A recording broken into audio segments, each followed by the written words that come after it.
اعوذ باللہ من الشیطان الرجیم بسم اللہ الرحمن الرحیم ابو بکر بن ابی شیبہ، ابو کریب، وکی، ہشام بن عروہ، حضرت عائشہ رضی اللہ تعالیٰ عنہ سے روایت ہے کہ فاطمہ بن ابی حبیش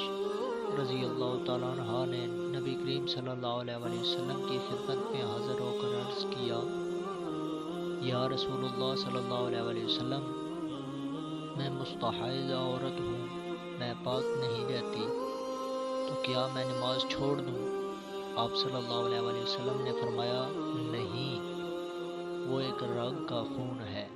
جو کہ حیض کا خون نہیں، پس جب حیض آئے تو نماز چھوڑ دے، اور جب حیض ختم ہو جائے تو اپنے آپ سے خون دھو لے، یعنی غسل کر لے۔ یحییٰ بن یحییٰ، عبدالعزیز بن محمد، ابو معاویہ، قتیبہ بن سعید، جریر ابن نمیر، خلف بن ہشام، حماد بن زید، ہشام بن عروہ، وکی، قتیبہ، فاطمہ بن ابی حبیش بن عبد المطلب بن اسد، حضرت جریر رضی اللہ تعالیٰ عنہ سے روایت ہے کہ فاطمہ بن ابی حبیش رضی اللہ تعالیٰ عنہ بن عبد المطلب بن اسد جو ہماری عورتوں میں سے تھیں، باقی حدیث پہلی حدیث کی طرح ہے۔ قتیبہ بن سعید، لیث، محمد بن رماح، لیث، ابن شہاب، عروہ، حضرت عائشہ سے روایت ہے کہ ام حبیبہ بن حبش نے رسول اللہ صلی اللہ علیہ وسلم سے فتویٰ طلب کیا کہ مجھے استحاضہ ہے، تو آپ صلی اللہ علیہ وسلم نے فرمایا کہ وہ رگ کا خون ہے، غسل کر پھر نماز ادا کر۔ تو وہ ہر نماز کے وقت غسل کرتی تھی۔ لیث نے کہا کہ ابن شہاب نے نہیں ذکر کیا کہ رسول اللہ صلی اللہ علیہ وسلم نے اس کو ہر نماز کے وقت غسل کرنے کا حکم فرمایا، بلکہ اس نے خود ایسا کیا۔ ابن رمح کی روایت میں بنت حبش کا ذکر ہے، ام حبیبہ کا نام نہیں ہے۔ محمد بن سلمہ مرادی، عبداللہ بن وہب، عمرو بن حارث، ابن شہاب، عروہ بن زبیر، عمرہ بنت عبد الرحمن، حضرت عائشہ رضی اللہ تعالیٰ عنہ سے روایت ہے کہ نبی کریم صلی اللہ علیہ وسلم کی سالی ام حبیبہ بنت حبش حضرت عبد الرحمن بن عوف کی بیوی 7 سال تک مستحاضہ رہی۔ اس نے رسول اللہ صلی اللہ علیہ وسلم سے اس بارے میں فتویٰ طلب کیا، تو آپ صلی اللہ علیہ وسلم نے فرمایا،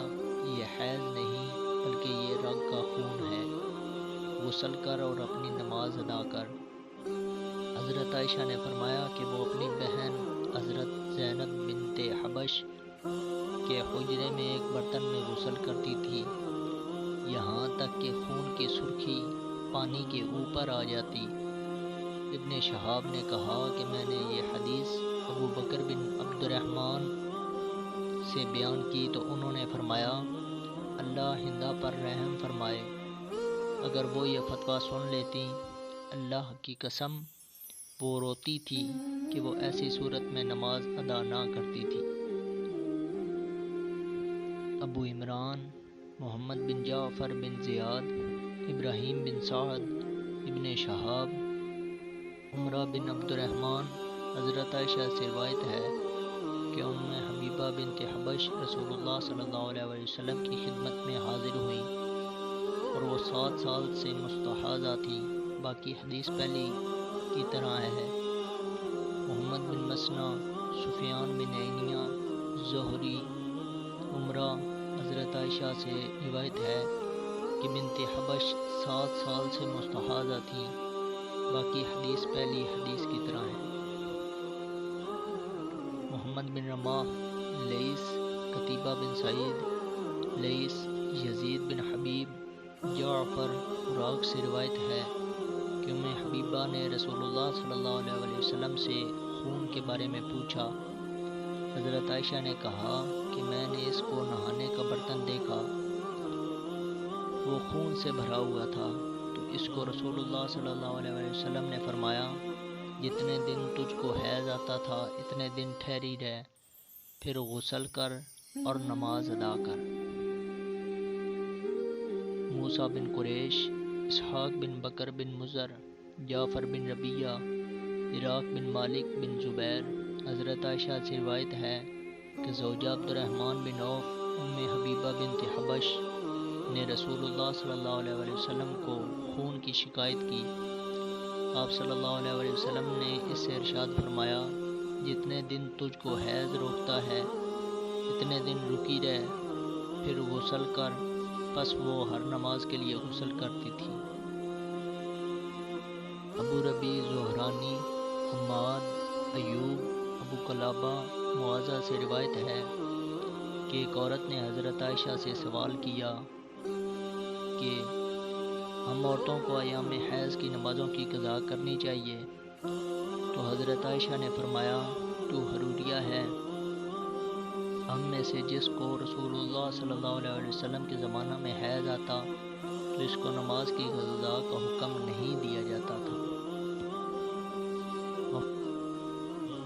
عبد بن حبید، عبد الرزاق، معمر، عاصم، معاذہ سے روایت ہے کہ وہ فرماتی ہیں